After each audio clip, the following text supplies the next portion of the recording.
Yo, it's Guido coming at you with a tactics talk and a replay analysis for Captain History, who sent me this great replay in his Conqueror. Like my new wig snap, man. You're like, I got my annual haircut. All right. Sent me a nice note. It says he's been watching the channel for 2 years. It's really had an impact on his performance. Taken to heart the idea of preserving votes, kept him alive longer, and he's getting to mid to late game. And then he sent me this replay and said he'd like me to take a look at it. I appreciate feedback, criticism he might have. He's looking to improve. Like to know if he left any shots on the table. Always a good question. That's one great thing to always look at when you're looking at your replays. If it was possible to win this game, says I know not all games are winnable, but I like to approach each battle as a potential win. I could not agree more. So we're going to take a look at this, but he has a fantastic game based on the end card. I like the Conqueror as a tier 9 tank. Used to be the tier 10, and then they added the Super Conqueror. So let's see how Captain History plays the Conqueror on Himmel's Pass Dorf Mountain. Himmel's Pass Dorf Mountain, Captain History, 99 Clan AVT. Yo to you guys. He's top tier. There's a good number of TDs. There are no artillery. That's always nice. Not a huge deal on this map, if I'm honest. Not a huge deal. Artillery has kind of a hard time affecting this map very much. There's a couple places where they can move to, but you can really play most of this map without being bothered too much by arty. Alright, off he goes, and we're going to spin out the Churchill gun carrier. That's the guy's name. Wait a minute, that's not. He's not a Churchill gun carrier. He is driving a Churchill. No, he is named Churchill gun carrier. Oh my gosh. Alright, off he goes. Looks like we got a few fellers headed off of that away. Alright, let's see what happens. Captain History is going to drive through the dangerous spot. There isn't even 90. Let's see if he gets a lit. Oh, right off the bat, I'm feeling a little bit. Alright, so I will critique this a little bit. I do tend to fade back where the Scorpion is and stay as far away from getting spotted by somebody over here as possible. I don't like cutting this one very close. The problem with going where the Scorpion is, obviously, is it's a longer trip to get up to where I'm pretty sure Captain History is attempting to get to. So he gets away with it. Unknown, I guess, where would the ELC even 90 have gone if not right up there to get spots? That's very strange. The enemy's ELC even 90 has made a critical mistake right off the bat. So we're going to come up here with our Conqueror. Our team has shedded a few hit points in the way, and theirs has lost a couple as well. This fight on this corner, I don't know how recent of a development it is. It's kind of been happening, but as a general rule, the enemy team is no longer coming up to this spot. They're staying back at that place right there. Well, that was kind of an interesting aim. We're going to take a look at this. So a little shift aim action. There we go. Using the scroll now. Yep, there's the tumors. Nice little aim in. There we go. 415 has a pretty accurate gun. Just enough to see what's going on. I like it. I don't know if you're spotted. I think you're good. I think you can just come in here and... Nope, they shot at you, so they see you. Bounce off of the Knarfen. Maybe you want to go to APCR as you're shooting these guys in the turret. Oh, ow. Oh, yeah, okay. I think maybe you were trying to look for the highlight, but depending on how you have yours set up, we'll just pause it right here. And I don't know if you're seeing this because I'm not sure how the replays are going right now, but I have mine set up. And if you don't know how to do this, you need to go into the settings and do it. It is default off. This is the new highlight system right here. And maybe I'm talking to you and you already know that it's there, but for other people, because it looked like maybe you were looking for a different shot, but I can tell right off the bat with the solid right here that I'm never going to be able to hit him with the highlight, okay? Or he is behind the cover right here because it's solid. Just want to chuck that out there. Alright. You might have had a shot on the Kunze. Is he? Let's see if we can come out here. Might have been a shot on the Kunze. There we go. Yeah, go up to that guy's hatch. We've gone to APCR, so now we got that extra pen, and we shouldn't have any trouble with the Caernarvon's turret anymore. Yeah, there you go. So you drop a 470 on him, so we're doing a nice job. How's the team going? It's fairly even. We've got this nice little hold down brawl going on. Looks like we're going to push up. think this is a fine idea because you can go hold down right here and there's no artillery. So the Conqueror is going to have a really nice spot right about here. T-55A is coming around the corner. That's going to make it a little bit tricky. Nice shot there. Because when you're going to come around the corner and try to maybe shoot the M6Y or the Caernarfon, if the T-55A is paying attention, he may get some cheeky shots of opportunity on you. A little bit late there, I think, on that shot. Things are not looking great right now, though. Yeah, so he comes out while you're on a reload. And I would start thinking about right here falling back. You're about to lose your buddy there. You got that zoomed in. Alright, you don't have a shot on the Caernarfon. The other possibility is to move forward and try to work on the Caernarfon and the M5Y. Nice shot right there. He's going to have a hard time pinning your turret. Because if you can get rid of the Caernarfon, this guy's going to come out. Oh yeah, misjudged your reload. The Conqueror does reload pretty quickly. Your team is starting to melt, unfortunately. It looks like the Super is going to try to make a runner here backwards, trying to get away from this guy. Shooting on the way. And down he goes. Yeah, so it's getting a little bit rough right now.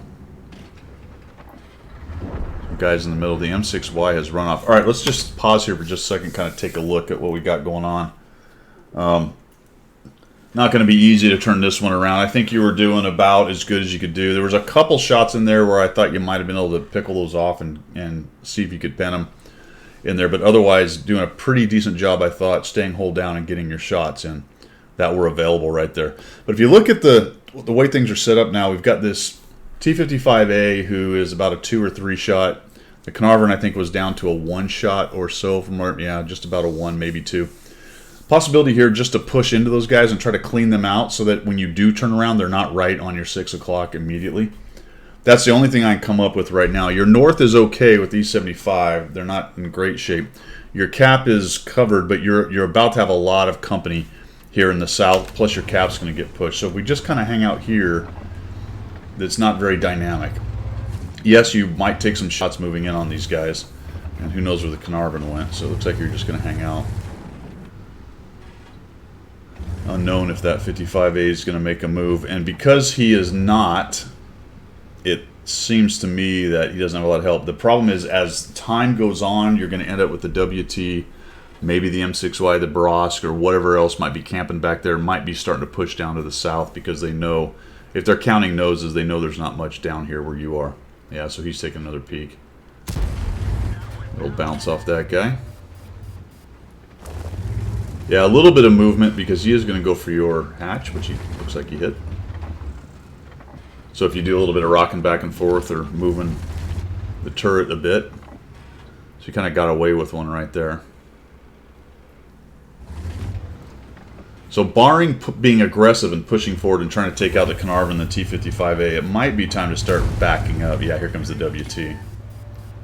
Alright, so this guy is taking an opportunity to move. Man, okay, so as soon as he went out in the open, I'd be moving forward to get that shot on him. Maybe even try to get him to take a shot. Yeah, unfortunately, he's pretty smart. He's going to come up here to the hold down spot. Alright, and right now I'd be looking for shot, and I wouldn't care. I know you want to try to get one on the 55A, and that's valid. But just try to get a shot off on one of these guys here. They're peeking around so much. Once he fired, that was your opportunity to get in there and get some T-55A action. Oh, yes. Oh, man. When he spun that, you might have had a shot. Nice shot there. There you go. Okay, he's going to make a move. Don't back so far out. Don't back so far out that you lost some of your coverage there, although you kind of moved your turret towards the 55A. Like you said, the multi-bogey thing going on. Nice shot there, so we get a shot into him. Alright, I would start to use the Super Pershing as armor against those two guys. See how you kind of have a line of sight here to your turret from the Panzer? I'd shift slightly left. I'd rather take a hit from the 55A than one from the Panzer 4. Nicely done there. Yeah, he's going to try to get your hatch, which he did. Unfortunate. He's getting extremely lucky with those shots on your hatch, man. There you go. Take a little shot there. I like it. I like it. Shots over to you. Don't back up too much. Oh, okay. He took a stab at you again. That time it didn't go in. That's nice. Oh, okay. A little bit rushed. But yeah, nice idea. Nice idea. Maybe. Oh, is he still going to be tracked? Beautiful. Oh, he's moving. Yeah, right. Excellent. Down he goes. Now let's pause it because things are actually starting to come back around. You're not in terrible shape here. It's showing you up in hit points. You've got a T95 and E75 taking on the bulk of their guys, and you've only got the WT and the Caernarfon over here. So start thinking now again about maybe getting a little bit aggressive here. Push in. Yeah, you've got the HE going too, so maybe you can put a big thump on this guy. Coming around that way. I would push in, use these other tanks as some armor. Yeah, I think now is the time to sort of force the issue on this side. Yes, you're a one-shot, and he may have just accepted a hit and tried to get you. You know, come out there and just take that shot. But I feel like maybe he's run off. It's hard to tell, though. You're really in a part of the battle right here where you've got to start making a move of some kind, because you're starting to bleed, your guys are dying. There goes the 4H, that's nice. If you could clear the Caernarfon and the WT out, then you can get your gun back into another part of the battle. And this guy just makes a mistake doing that. Oh yeah, a couple missed opportunity there for sure. Ah, that is a bummer. Opportunity there to move forward on him while he's reloading. Doesn't matter though. Oh, is he going to reload in time? Oh no, we bounced another 560. Bounced another 560. We did 428. So with the HE, he is within one-shot territory.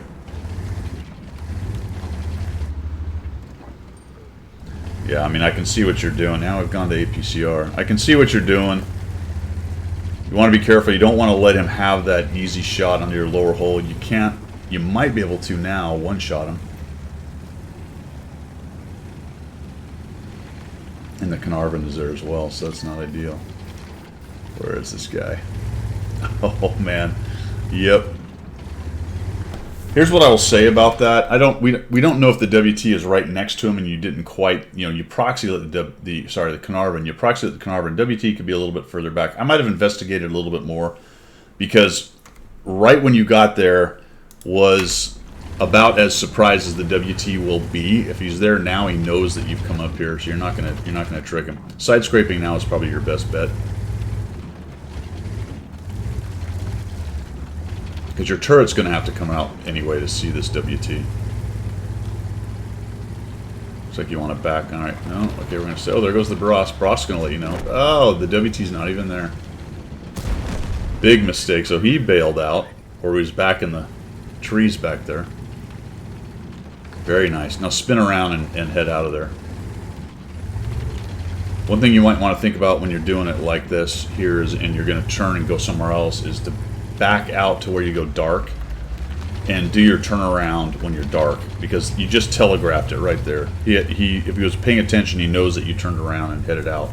He may be charging hard to come up behind you right now. Your team's really holding in there though. Well, there goes the E75. That's made it a lot more difficult. But you got the Leopard PTA up there. You've got the T26E5. Let's see if we can get around here and maybe find the Ferdy. Alright, moving around here. So we got a Ferdinand, who's about a two-shot. 3 of them up in the north, or over on the east side, really. And we got the M6Y. Oh, man. This could be the end. Nope. We're able to take that shot. Get in here, kill this guy off. Nicely done. Nicely done. I think you needed to put a little more angle on it when that M6Y was looking at you. And I will say that if you move the tank and wiggle and jiggle a little bit, you might throw his aim off. You'll notice that the best players, their tanks are almost always moving. Just whatever you can do to irritate him. Alright, the even 90 is going to go in and help you. Is he going to survive this? Oh, we take a hit. The WT hit us from across. Okay. Man, are we going to get back before he reloads? Probably not. Oh, Now let's take a look at what you're doing here. I think maybe if you had cut hard left so that your back end was more up in this area right here, you might have covered up. So you see how you're zoomed in like this? A lot of times when I'm trying to get away, I'll zoom out, where's the cover? And if I cut further left with the rear end of the tank, you maybe cover up with this. But let's find out if you get hit before you, yeah. So I don't know if you quite get to cover or not, but it might have helped you out with a little bit of a different kind of reverse out of that thing. You know, another option is, and it's a little counterintuitive, is, oh, now it's all gone, is to potentially drive straight down that hill and use those rocks down below, or at least make it a little more difficult for him to track you. Maybe he has to come forward and look for a shot. I don't know. A couple things to think about. The slow backup, though, is probably about the easiest shot people can get. So either try to get to cover a little bit more aggressively, or maybe just rush forward and spoil the shot and find the rocks down there, that kind of thing. But I don't think you lost a lot of... You didn't leave a lot of great shots on the board. You did leave a few... really the WT, which you mentioned, where you might have been able to just pickle that shot off and get that there. A couple times on the M6Y trying to get the hatches, but when you're trying to aim in on those hatches, that happens quite a bit. People don't get those shots all the time. So just a few fleeting shots, I think, was all that was really left on the table. And we talked about a couple other things. Maybe a little more aggression trying to close out the WT and the Carnarvon, but if they were playing right and you moved up, one of them would have taken a hit and the other one would have come out and finished you. So that one's a hard one. That's kind of one of those roll the dice. Do you feel lucky or don't you? Nicely done on that game, though. I didn't see what it was. 6,000 damage, I think. Pretty close. Your team started to lose, made a little comeback, and then didn't quite get there. But that's all I've got for today, guys. Thanks for sending that in there. Captain History, we will see you.